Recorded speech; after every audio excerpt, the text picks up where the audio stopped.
Being liberal, generally, is supposed to mean valuing progress, change, and individual freedoms. Liberals tend to support ideas like equal rights, social programs to help people in need, and government involvement in solving societal issues. They often advocate for personal freedoms, such as free speech and reproductive rights, and believe in policies that promote fairness and opportunity for everyone. That is not how the last 4 years went from the side that labels itself as liberal or progressive. We can even say, to an extent, the 8 years before Trump's first run at president, which now looks like Trump never really had the support within his own circle. In late 2024, that changed when Trump did something no presidential candidate in modern history has faced. Challenges galore, legal battles, media opposition, an assassination attempt, and years of political attacks, yet he still secured a decisive victory. While the numerical margin may not reflect a historic landslide, the circumstances surrounding the win make it one of the most significant political comebacks in US history. Both liberal and conservative sides spin the narrative to fit their agenda. The right will exaggerate the margin to make the win seem even bigger, while the left will downplay it or twist the numbers. Significance on downplay and twist public opinion. The truth lies somewhere in between. Trump's victory was decisive, not necessarily in sheer numbers, but on the concept of what the victory means for all of us. Drastic change. We know when we're emotionally compromised, unhinged, which seems constant now, we cannot use our thinking brain, which also seems constant. The modern-day liberals, not the old-time lifers but this newer, younger breed of liberal, don't believe in literal progress. They say progress, progressive, but the actions actually lead us backward. How can a thing, anything, be moving forward to progress in if it is actually going backward? That one question explains about 5,000 words of semantics from me. But since that question cannot be answered objectively, and all we'll get from either side is a subjective one, we must trump forward with the 5,000-word breakdown here. This version of the liberals will never get it. That is why America is leaving them and their values behind. Don't want to be left behind? Stop following the dum-dums off the bridge because they changed the definition of what a bed of spikes is. They now call it water. It's not water. It's a bed of fucking spikes you are about to land on. It always was a bed of spikes. The bed of spikes didn't just change its nature because you voted to change its name. You just blindly jumped off a bridge into spikes because some chick in that movie cried on social media and you want to be accepted by her so badly. Not sorry. You are left behind because of nonsense like that. You no longer can be trusted in any respect. That's why people are ignoring you. Not because you stand for good over evil or right over wrong, but because you show no moral fiber in your daily routine. People can't trust you because you cannot be trusted with important concepts. But yet we're all the problem. Get over yourselves. You are not a unique little snowflake. You're not that important to the earth and mankind as a whole. You are important to your circle. After that, not a whole lot. The earth and its people will do what they do, regardless of your opinion of it. But don't you dare attempt to fuck with mine or our peace. That is what we all try to do with all that hard work we all do, to make a peaceful life for ourselves. While you cheat, lie, take, abuse the system, and when we want to do an audit, you lose your goddamn mind about it. But have no problem giving money to foreign countries to wage war and feed their people while ours suffer, and you get cash kickbacks labeled as gender studies in Central America in your account. It's not cool. The country has had enough, and now some of you want to complain about that too. You will be left behind, and you still don't get why you are being left behind. That is your problem. Not all people will follow the delusional. In fact, most won't. People hear you. They considered it. You were weighed, you were measured, and you were found lacking. They voted the other way unanimously. What more do you need? You are alone. And something about those that have nothing, they cannot fight for anything. They know nothing of what that means or entails. It's like trying to explain a sphere to a straight line. A straight line will never understand 3D in any respect. It's beyond its comprehension. Personal character and behavior matter more than your unhinged pseudo-logic, based on purely emotion and uncritical thinking, parading around as if it is critical thinking. Judging or hating someone or a group because you cannot articulate your thoughts is a sign of intolerance, narcissistic sociopathy, and close-mindedness. The core idea is that differences shouldn't dictate personal relationships. What matters is how people conduct themselves, not who they support, and more importantly, why. That is the part people get hung up on. Not all, but many cannot do this, articulate their perspective to others and have that perspective actually be logical. Most times the logic is nowhere to be found. And these people cannot handle that due to their own fantasy of being more important to the world, in their own mind, than they actually are. Get a grip. Go outside and look at the sun. Go to a zoo. Go to a lake or beach. Do something other than screaming nonsense in the hopes that someone will give more than their usual 2 shits and a fuck about you, your point of view, your voice, your input, and just respect in general. It's why my closed circle is both small and closed.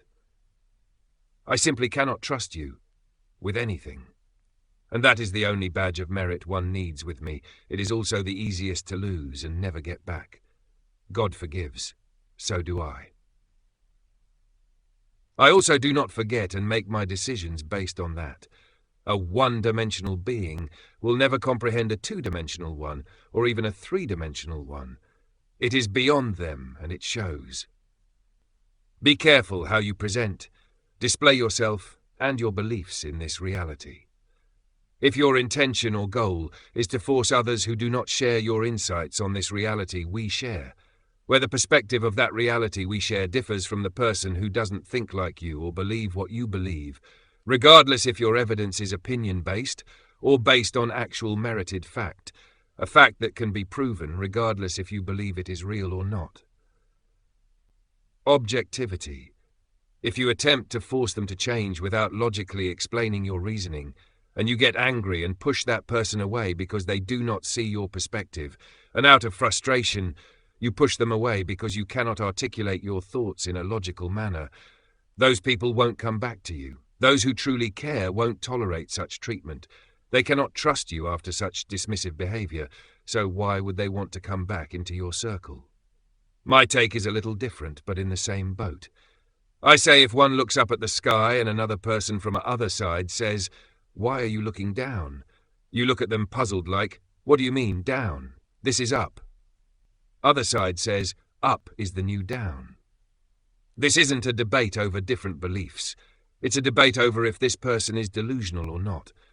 How can I trust people, any one person or even a group of people that believe delusions are real things? I can't. It's easier to leave them be, where I found them in the gutter and not look back. I have not removed my family or friends or even acquaintances, but I no longer listen to what they have to say. About anything. It's Peanuts mother talk now. Just noise in the background that still screams loudly but incoherently, so no one is listening. Or at the very least, I am not. It's all about trust. I cannot trust people that think down is the new up or backward is progressive. It's not a healthy situation at all, nor is it a winning philosophy. It's a winning philosophy if you get rich off other people's misery and act like that is good and nothing is wrong. This other side has not learned anything, and apparently they cannot do simple, basic math either. They were outvoted, drastically. It wasn't close. Not at all. It wasn't a landslide like the right media is saying, but it wasn't very close either. They don't like facts, so they make up their own under the pseudo-logic classification. Again, for me it comes down to trust, critical thinking, logic, and common sense. This other side has not been able to do that, and not been able to do that for a pretty long time. These voices are minority, minor, and they are finally being ignored. At one time this other side stood for something, now it stands for itself. It is like that crazy person that talks about how everyone else being crazy, but come to find out, no, it is them and has been them the whole time. This is called self-projection, where a person or group talks about another, but is really talking about themselves. I see it all the time in the world, and in even darker places like social media and the sites from the dark web. Websites not indexed by Google, not necessarily bad or evil places, but you will find such things there. I had a friend who used to talk about crazy sick shit about girls. Come to find out it was him that did these things to these girls. He wanted me to know it was him, without me directly knowing it was him. You have people like that on social media, and you have them next door to you, and they are your elected officials as well. They watch your kids, patrol your streets, and even give you mail. In some cases, steal your mail. You will know because they will always give you a very weird vibe about themselves, but one cannot put their foot on it as to what and why they feel that way. They just do. Flash forward some time later and you find out this person is into some very weird, sick, and illegal shit. Trust that feeling. It is usually always right. Politically, it doesn't matter which side you choose. It's one snake with a head at each end. The body is hidden from them. The heads face one another, believing each head is its own separate enemy. The reality is it's the same snake. Easter egg from Conan the Barbarian, 1982. I don't support our government interfering with the ability of the American people, only citizens, to live their lives at any capacity at the federal, state, and local level. I support the bare minimum because it is us that make the machine go boom, not the bureaucrats. Politicians shouldn't even exist. We should be self-sufficient to where we do not need them. Like lawyers, we should never need them. Why lawyers and politicians shouldn't exist, but do anyway. If life were a well-written script, we wouldn't need lawyers, or politicians, or any of the suits and madmen who exist solely to convert the incomprehensible into the barely manageable. In a rational world, laws would be written like IKEA manuals. Simple, pictographic, and, at worst, requiring a single confused phone call to an uncle who once built a shelf. Instead, we live in a world where every law is drafted in the linguistic equivalent of Lovecraftian horror, a writhing mess of clauses, subclauses, and references to obscure precedents buried in the depths of legal archives. It's absurd, really. We have laws that are supposed to guide us, yet we require trained interpreters, lawyers, who charge by the hour just to translate these cryptic texts into something resembling human language. If we need an elite cast of semantic wizards to decipher our own rules, have we not already lost the game? The very existence of a legal profession implies that the law is fundamentally unintelligible to the people it governs. And therein lies the great cosmic joke. We are governed by words we cannot read. This is, of course, by design. Politicians, the other necessary unnecessaries, have mastered the art of building systems that require them to exist. They are the overpaid cancers of civilization, tinkering with things just enough to justify their salaries while ensuring that nothing ever works without their continued intervention. Like the great bureaucratic serpent or dragon eating its own tail, they create problems to fix problems, all while convincing us that without them, the world would collapse into Mad Maxian chaos. Just watch the news. It is all you see coming from the lib-rats, but consider this. If government were so essential, why does everything feel like it's held together with duct tape and wishful thinking? Roads still crack, infrastructure still crumbles, and Social Security still doesn't answer its goddamn phone. It's as if every system was designed by someone who was actively betting against its success. The sheer inefficiency of it all borders on performance art. Laws are meant to be universal, yet they are written in an exclusionary dialect, spoken fluently only by the legally ordained smart people, who tend to prove they are not so smart once they are in control over something bigger than themselves. We even have people with law degrees that cannot speak the language of law at all. People like Kamala Harris and her very insulting word salads of nonsense, and we are all supposed to shake our heads in acceptance and understanding? What in the living fuck? This is no accident. The more confusing the law, the more valuable the translator.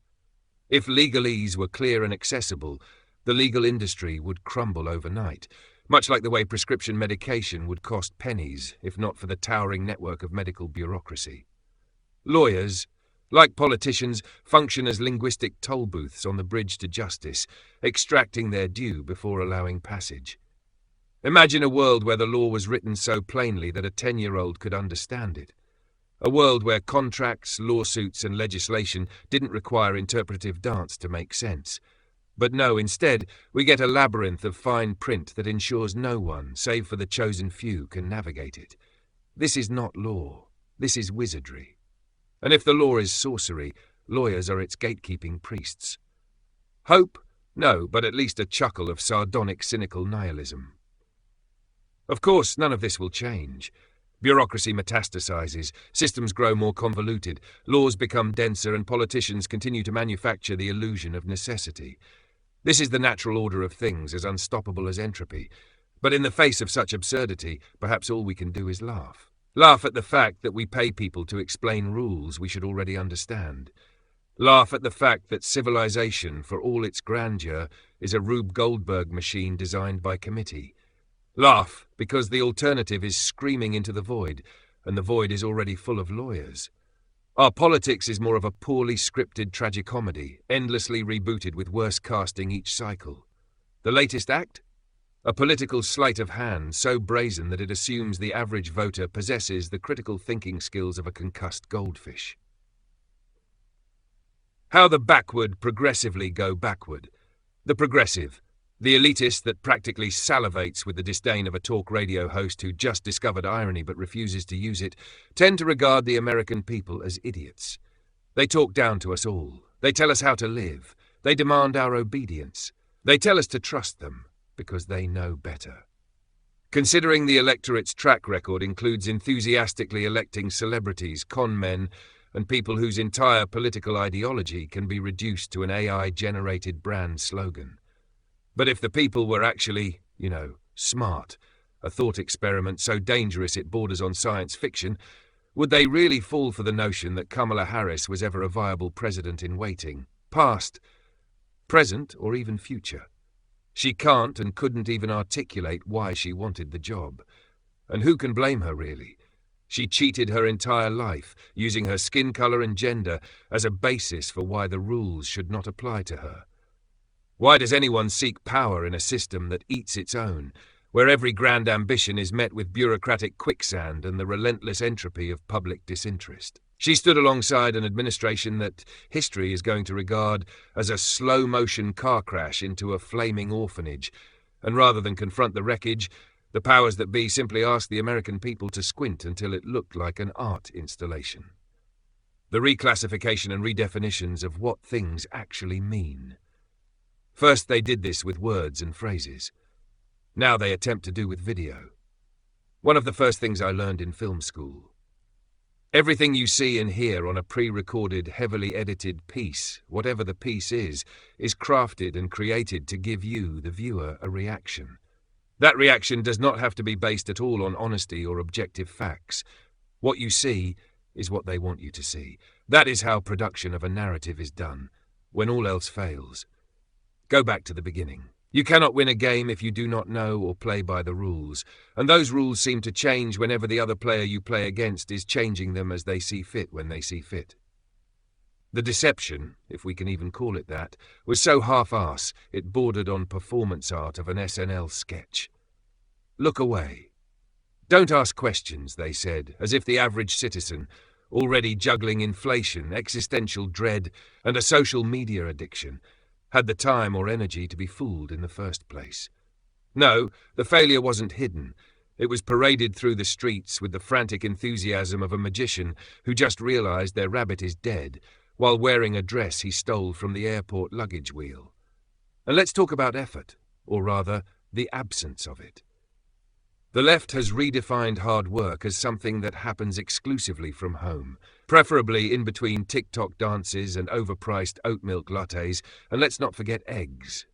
A damning accusation, though one wonders if the real issue here is economic resentment or a secret longing to join them.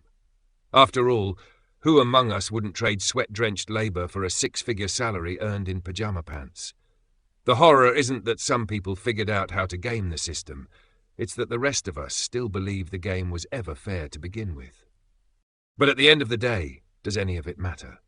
Politics is, and always has been, the art of convincing people that they have a choice when, in reality, they're just selecting the flavor of their inevitable disappointment. Maybe the real joke isn't the politicians who fail so spectacularly, but the fact that we still expect anything else.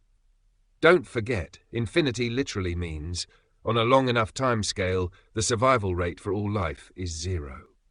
Another way to conceptualize it is, if you start walking in a straight line, hypothetically, as there is no such thing as a true straight line in reality, everything is curved. We just do not see the curve in the literal sense, because it is so vague where the curve begins to curve that it is undetectable to us.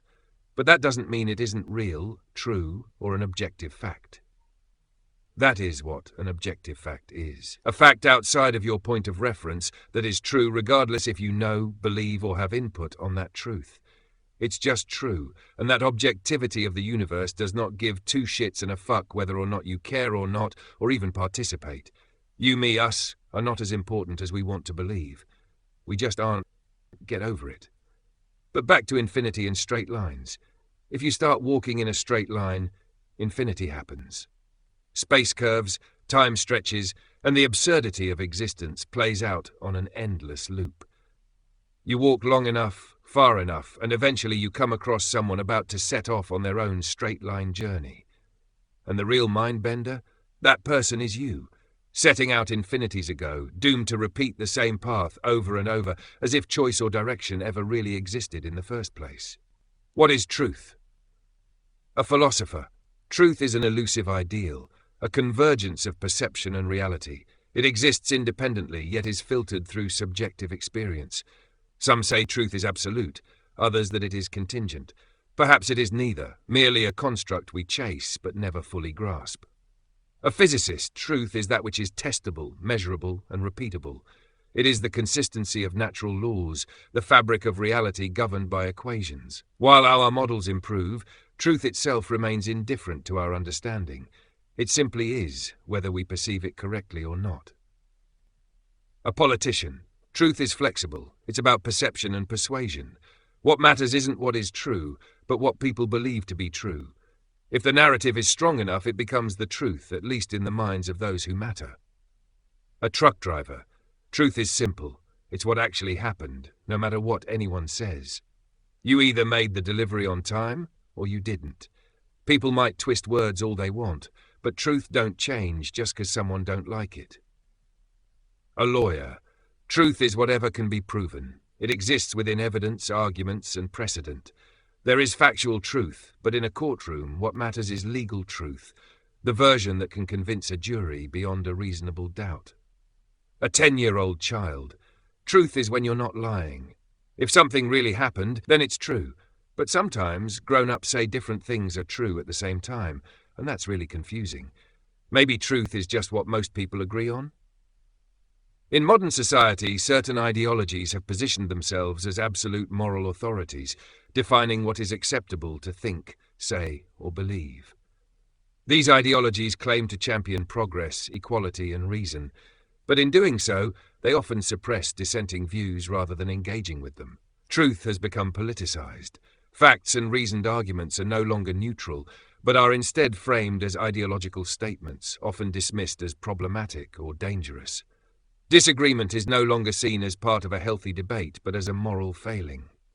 Those who question dominant narratives risk being ostracized, labeled with judgmental terms, or outright silenced.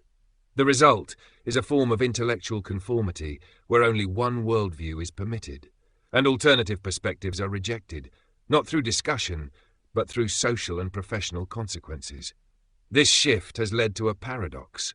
While modern society prides itself on rationality and critical thinking, it increasingly ignores evidence that contradicts its favored beliefs. In doing so, it undermines the very principles of reasoned debate and free expression that it claims to uphold. Many people sense this contradiction, but fear speaking out due to the potential consequences. However, as awareness of this dynamic grows, more voices are beginning to challenge it. And those voices are winning. No longer does volume dictate quality, but rather clarity itself as quality. A warning about the news you watch. Mainstream media, CBS, CNN, MSNBC, and Fox, often distorts the full picture. They condense stories, inject opinion, and prioritize engagement over truth. This has led many people to turn toward independent journalists, but that shift comes with its own dangers. On social media, anyone can brand themselves as a journalist, and many are more focused on monetization than accuracy. They know how to manipulate algorithms, emotions, and controversy for attention. This is opening up another can of worms that someone somewhere is going to have to deal with. While some independents do solid reporting, many do not. This is why critical thinking is essential. People on the internet will do and say anything to get famous or make money, so they don't have to work regular jobs. While some are serious about what they do, how they do it, why they do it, most are not. Most are just trying to make $1 doing nothing, or at least in their mind, it is doing nothing. Again, with that delusional, look at me, pay attention to me, follow me, bullshit. You should apply the same skepticism to independent news as you do to mainstream media. Ask yourself, does this information make logical sense? Does it rely on facts or emotional manipulation? Is there evidence beyond personal claims? You won't find truth in one source alone. The truth usually lies somewhere in the middle. Be mindful of influence, not just information. Much like how news companies profit from engagement, many so-called experts and influencers, whether journalists or self-help authors, profit from telling you what you want to hear. Before blindly trusting a source, consider what they gain from your belief. Watch, think, and move on with your day. And stop buying books that promise to change your life. They don't know you. They just want your money. It's minority, not army, the minority and their math problem with revolution that can't count. Threats, whether empty or real, rely on a fundamental principle, the ability to execute. And when it comes to the idea that 0.6% of the US population, the trans community, could create large-scale unrest, the numbers simply don't add up. Let's put this into perspective. In a country of 330 million people, 0.6% equals roughly 2 million individuals. And that's assuming every single trans person would actively participate in this hypothetical campaign of chaos. Spoiler, they won't. The reality is that any significant movement requires numbers, organization, and resources. While this 0.6% is hoping the 7.6% of all LGBT adults will help out in the cause, it isn't likely they will get as much support under those terms for some sort of revolution. There are many people within the subculture that do not appreciate the sentiments coming from that portion of the trans community. This is why small fringe groups, regardless of ideology, are almost always relegated to disjointed acts of symbolic protest, not systemic or systematic upheaval. Yet, in the internet's echo chambers, the loudest voices often believe they can substitute online influence for real-world power. This is the essence of modern ideological movements, subcultures that masquerade as mainstream. Woke cult lore thrives on the illusion that being the most vocal equates to being the majority, but in a democratic nation, numbers, not volume, dictate influence. The reason they scream so loudly is because they have to. Otherwise, their numerical insignificance would be impossible to ignore. And when challenged, logic is not an option. Instead, labels, bigot, transphobe, racist, are deployed like smoke grenades, diverting attention away from the fact that they cannot mathematically or rationally sustain their own claims. It's a tactical admission of intellectual defeat. So, will they make the country unsafe? I say, what army? How do they expect to actually make any of this a reality logistically when you only have less than 2 million people out of 600 plus million? It's hilarious to watch these people cry, though. Elon Musk and Doge. The last thing I want to leave on is the whole Elon Musk thing. I think Joe Rogan said it best, so I am just going to let Joe do what Joe does, scare the piss out of the people that should be scared. Elon's going to steal everybody's money. He has $400 billion. I'm telling you, he's not going to steal your money. I'm telling you, that's not what he's doing. What he's doing is, he's a super genius that's been fucked with. Okay? And when you've been fucked with by these nitwits that hide behind three-letter agencies, and you're dealing with one of the smartest people alive, and he helps Donald Trump get into office, and he goes, I want to find out what kind of corruption is really around. Well, you fucked up. You fucked up and picked the wrong psychopath on the spectrum, because he's going to hunt you down. He's going to find out what's going on. And that's good. That's good for everybody. That's how you should be looking at this. Like, wow, we have a brilliant mind that is examining these really fucking corrupt and goofy systems and bringing in a bunch of psychopath wizards. Final thoughts. I voted red in the election. But the enemy of my enemy is my friend, until they're not. I do not stand for everything conservatives stand for. I will never stand with or for Jesus. Believe if you want, but leave me the fuck alone with it. I will never make it my business what a woman does with, to, or for her baby inside her. I will never support men in female places, spaces, or sports. I would never give support to help an illegal person prosper. I always want less government in my day-to-day, week-to-week, month-to-month, year-to-year life. I never want more. While I support some common-sense laws pertaining to guns, I generally support the Second Amendment. I absolutely loathe political correctness of any kind. While I think we should do more to help the environment, I refuse to believe human beings are the root cause to such a level that we have to outright stop how we live. We need to stop putting limits on developing new technologies. There are a bunch of old technologies that the Patent Office has buried in their files. Every time someone invents something new that could hinder the oil industry, that tech gets buried or repurposed. We can start there.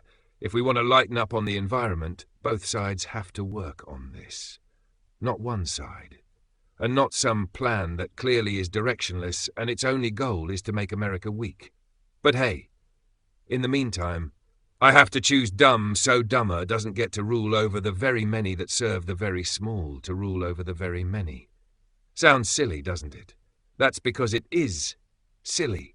5,000. Told you so. Dissidentia, Latin for dissidence, by David Angelo Mineo, 225-2025. 5,165 words.